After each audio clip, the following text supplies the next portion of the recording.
On this week's Throwdown, I demo the workout. You gotta have a dirty name, Bubbly Brandon. Bubbly, big boy Brandon demos the workout. We've got toes to bar and bench press. We release these workouts every Thursday right here on YouTube at 1 p.m.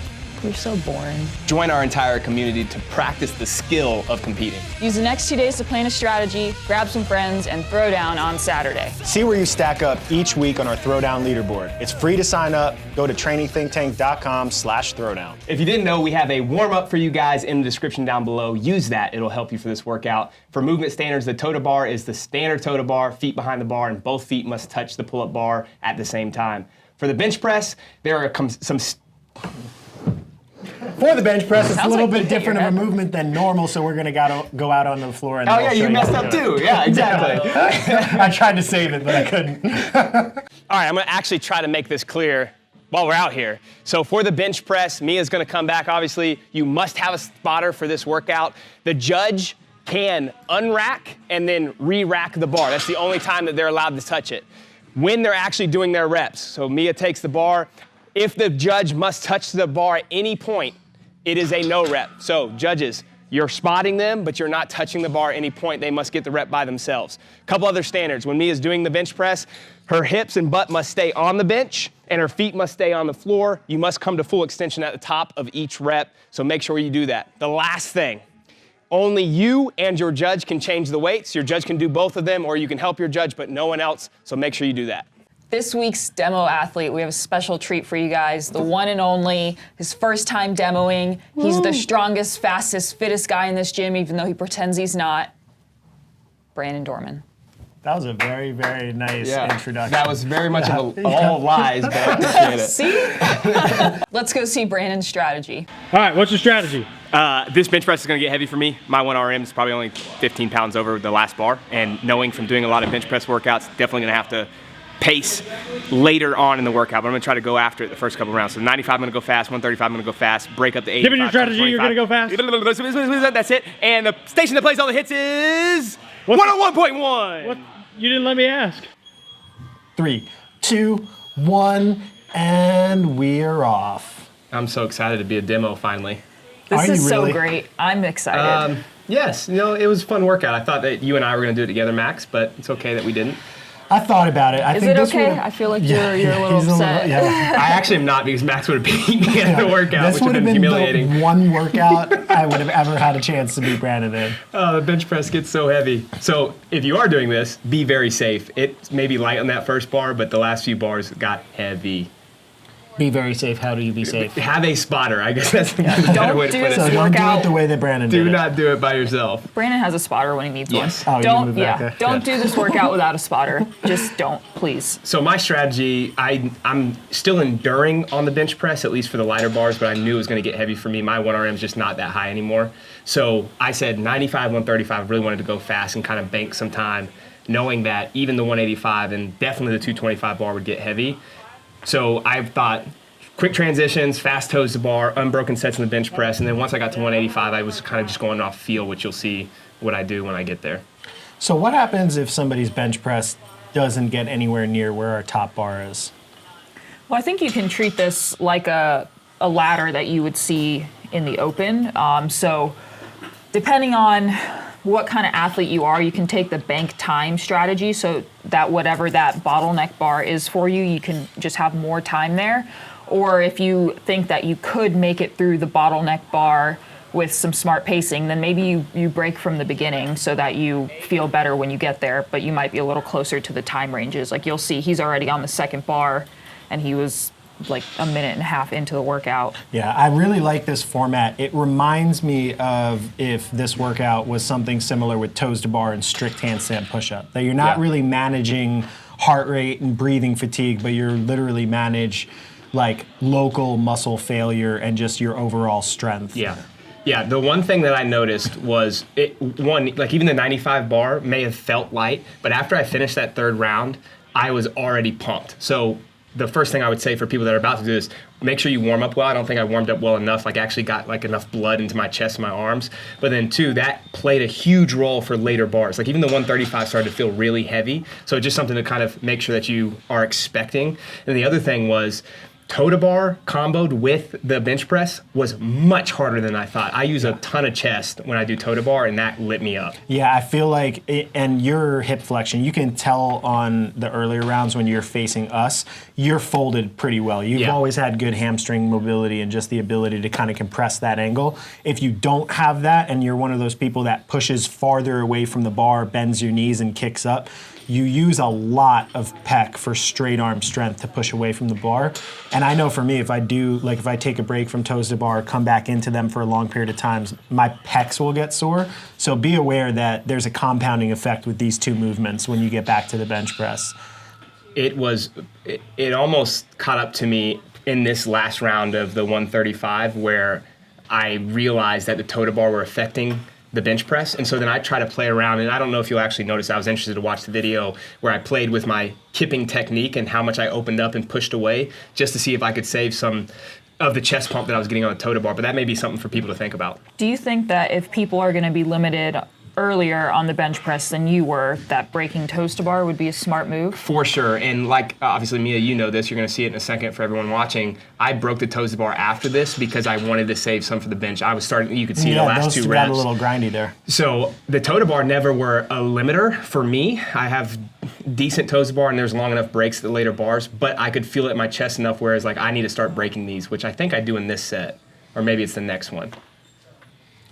Not this one. No, not that one. I definitely do after that. I just could tell even after like 4 or 5 reps in the toes bars, like it's going to be smarter for me to just take a break there instead of having to rest on the bench because I ended up resting way too much on the bench, which you'll see especially in the 225 and 245 bar. So that transition, I want to point this out because that was a 15-second transition, and oh boy, here we you go. guys normally make fun of me for my 20-second transition times. This is what Metcons feel like for me. Yeah, this is one that no matter how fast I'd want to move, I couldn't go any faster. Yeah.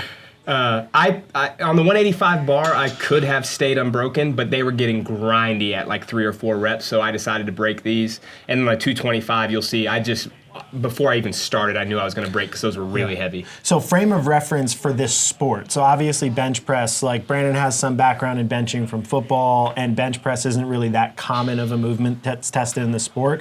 The one time we did see it on the biggest stage was Linda in regionals in 2018, and it was 195, so 10 pounds heavier than this third barbell that we chose. So this is kind of, I would say, the barbell that if you're trying to be competitive, even if it's like on an intermediate RX team, like we already have a standard that being competent at this third barbell would be where like your starting point of developing your progression should be to get you to. Yeah. I will say this, I've done the regional Linda before, and the 195 was basically the same bench press that I have right now was not that hard. That wasn't the limiter as the squat cleans in that workout. That was way heavier, and I think it was, the bench press before, because you already did, what is that, like 50-something bench press before the 185 bar, and then also the toe to bar combo. Yeah. I do know that some people did definitely get bottlenecked by the bench presses in that. For sure. It seemed to be like 10, 9 were okay, and then that round of 8, 7, 6 seemed to be like a real separator for people. So just kind of be aware of that as you're, trying to build awareness of yourself in the sport. So are you saying that if you were bottlenecked, then you're screwed now for this one? Unless you've been doing bench presses. Yeah, it's a movement that I feel like people probably should train a little bit more, or just progressions for horizontal pressing in general. Push-up progressions, ring dip progressions, even fast burpee progressions can help with this type of stuff. Yeah. But if it does get tested more frequently, I think you'd see that people's Olympic lifting is far superior to powerlifting-based strength. So previous to this, Brandon and I tested out another version of this workout, trying to figure out what was the right combination for it. And I have a pretty strong bench for a female, and I got smashed in it because I have very little training experience with high volume bench press. So, Brandon said he was pumped after the first bar, like 100%. It was so much harder than I thought it was going to be, even on the second bar. just because that volume isn't something that I've done a lot in training, and I would guess most people also have not done a lot. So this might be a humble exposure for people, which is good because who knows what type of movements are going to come out in the open, new leadership, quarantine restrictions for people. Like there could be a lot of different styles coming out. So I think it's good to get exposed and realize you might need to work on it. Right. We're actually doing pause bench press progressions right now in the design. Yeah, and that would help a ton on this. How Obviously, we're not convenient. pausing. I will say that it's not something that's been tested a lot, like Max said, but it's just worth, like, if you want to be well-rounded, then it's worth touching every once in a while at least, right? It is something I realized, like Rich Froning back in his developmental days when he was winning the games and multiple times as an individual was benching, at least he said in interviews once a week, just keeping maintenance on it. So could potentially have transfer. Not that that's like, you should do it just because he did it, but give some insight that it might be. So this is the fourth bar, right? Yes, the fourth bar. And you're breaking 3-1. Yeah, so it's 4 reps at the 225 for men, 155 for the ladies. The first set, I probably could have done 4 unbroken. The second and third round would have been really tough. Basically, I didn't want to get to the point, and people have felt this maybe on a strict handstand push-up before, where you almost get to failure, and then the next set you can't do any. Yeah. Right. And I've done that before on bench press, so I didn't want to get there. But I'm telling you, there are going to be guys and girls that are much stronger that crush this, but it gets heavy fast. So just make sure you have a plan in place for how you want to break this up. Yeah, one question. So you do your 3, you sit up, and you take a quick break, and then you lay back down. Why not just lay down? I don't feel comfortable laying down. I did that when I was warming up, and I feel like I don't breathe well in that position. I don't know if that's some kind of dysfunction that I have. So it felt nice sitting up, shaking out, taking a couple deep breaths, and then coming back down. Sorry. I cut you you off. off. No, I did it. I was going to say that looks like a more comfortable position to rest your arms in as well. Yeah. Versus if you're laying down, like what do you do? Flop them out? Or or cross them across your chest like as a vampire. Vampire, mummy. Thank you. So this is where I knew I just needed to be very conservative on the toes to the bar. If you're good at bench and toes to bar, honestly, you can do well the workout, but you could really take advantage of going fast on toes to bar. There was no point for me to do big sets here because I was going to have to wait on the bench press no matter what. So I changed my own weight instead of having Mia do it, and then 5, take a long break, do another 4, and try to finish this round. That wasn't a long break. Just A longer break. a long Brandon break. I'm going to take a long 3-second break. I'll show you a long break. One of the things I want to talk about was my bench press setup, which may help some people. So as I come back, basically what I'm thinking is try to get the feet flat into the ground. I was rolling up on the balls of my foot a little bit. I think just it felt a little bit more comfortable with my position, but then I'm arching my back. So basically I'm digging my shoulder blades into the bench press, almost retracting them back, and then trying to arch so that there's less range of motion. And then one of the benefits of having a big butt, I squeeze really hard, and it's almost lifting my hips, but my butt's still touching the bench press. So if you were there, you can't see underneath it because my butt's still on it, but that helps a lot with a little bit of elevation. So it's almost like a kipping bench press, to be completely honest, but that's what we do in the sport, right? We're kipping toes to bar. And I mean, that's what they do in powerlifting as Right. well. The only difference is that you'll do a pause bench in a powerlifting meet, but I think it is important for people to understand that there is a way to modify your technique and get cues to make yourself more efficient at any movement. So this one, those would be some good cues to get people set instead of just kind of laying there flat, arch rounded back, not getting set in the scaps and giving yourself a platform to actually press against. So it makes a big difference. do you think there's any benefit to, I mean, you probably can't do it at the heavier bars, but the earlier bars to changing your hand positioning throughout? I thought about it, and I did a little bit of like a closer grip if you guys go back and watch the 95, but it no matter what, I was like just so pumped after the 135, it didn't really help much. Those look heavy. They're still good. You know what's funny? Moving pretty solid. Actually, you're right, it did look heavy, but the 245 felt easier than the 225, but I think it was just because I started taking longer breaks. Like everything was so dense in the first couple of rounds that it caught up to me on 225, whereas now I was taking like a minute and a half before sets, and it made it a little bit easier. This theme of workout is very commonplace in the open. I mean, it's been 16.2, 17.3, 19.2. You get the point. Yeah, we do 20.4 was a ladder. Yeah, we go increasing weights, and I think it's important to understand that you almost shift your competitive mind state within the workout. You go from like being in a Metcon to then doing fatigue-based strength work where you're consciously trying to make sure that every lift counts, because a failure in these barbells could be the end of your workout. You get to 245 and you go to do a second rep and you fail that, and then your spotter has to put it back on the rack for you. You might be taking a 90-second to 2-minute break just to finish that one rep, and then that also leads into like lack of confidence on the next step. So managing your fatigue in these later barbells is a very important skill. So you could practice here with bench press, and then hopefully that translates into the more common movements we see in the sport.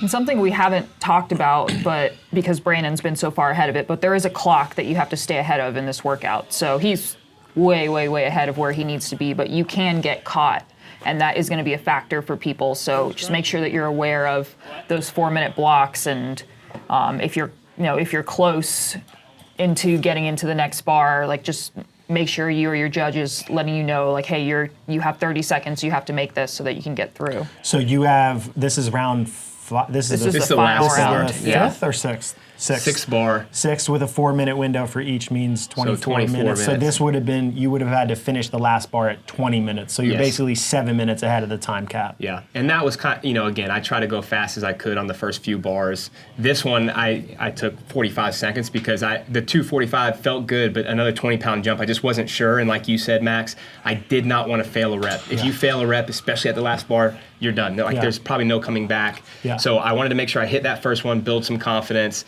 and then of course, the toes to bar are more like a break at this point for me, knowing that I have to go back and hit 2 more reps. Yeah. Yeah, I think, it's a workout ruiner if you fail, but if you're already in the last barbell, you're probably going to be doing better than most people. But it's just something to be cognizant of, that you go from, all right, an aggressive, fast transition, get your reps in quick mode, into a more like, all right, I need to be intelligent about when I hit these lifts now. Yeah. I actually was thinking of you in this one, Max, because About how I would beat you? Well, I was thinking I would be way ahead, I think, at this point, and then you would be doing, you would do your toes to bar and then immediately do a rep, right? Yeah, I there think would be so. no limitation there for you. Yeah, For me, that felt like a 1RM every single time. Yeah, that's always a good plan in theory, and then I get into there and I'm like, how am I breathing heavy from toes to bar and bench press? Yeah, I really was telling myself, you can do a rep, but it's just so unknown. This isn't like doing fast burpees or light power snatches or something like that. I had to take breaks. I want to do this workout against Noah and Travis, because this would be the only shot I would ever have to beat them. They would crush you on the toes to bar, though. I know, they would be that. They could probably take 2-minute rests between bench on the last sets and still beat the time cap or beat me. So final set here. Did you rip? No, my grip actually started ripping. Ah, Yeah. you're stronger than your grips. I don't know. Every time I wear the grips, I start ripping now. I think I'm just holding on to them funny. So last one, this was the same thing. Like I actually didn't feel that bad. My chest was pumped, but I felt like maybe I could get one. And I was like, I just have to make sure I don't want to miss the last. So I take That 40 would be seconds. such a time suck to Yeah. miss. In Yeah. that. Yeah. Yeah. Yeah. Were you going on feel at this point, or watching the clock? Yeah, 100% feel. I looked at the clock after I finished those toes to bar. I told myself, just give yourself a shot before 16 minutes, which you guys will see it's literally right over that by the time I actually hit the rep. Someone's telling jokes too. I don't remember, but we're all giggling. I think it was Kyle Ruth. You know it's a different kind of Metcon if you're laughing and smiling in the middle of it, though. I would have loved to track my heart rate. I'm sure it spiked a lot because of just doing high pressure movements, but I never felt like I was breathing hard. That's a nice feeling. All right, so right at 16 minutes. Good finish, good push, 16:04. Well done. He did it. Yay. Good job, Brandon. Thanks.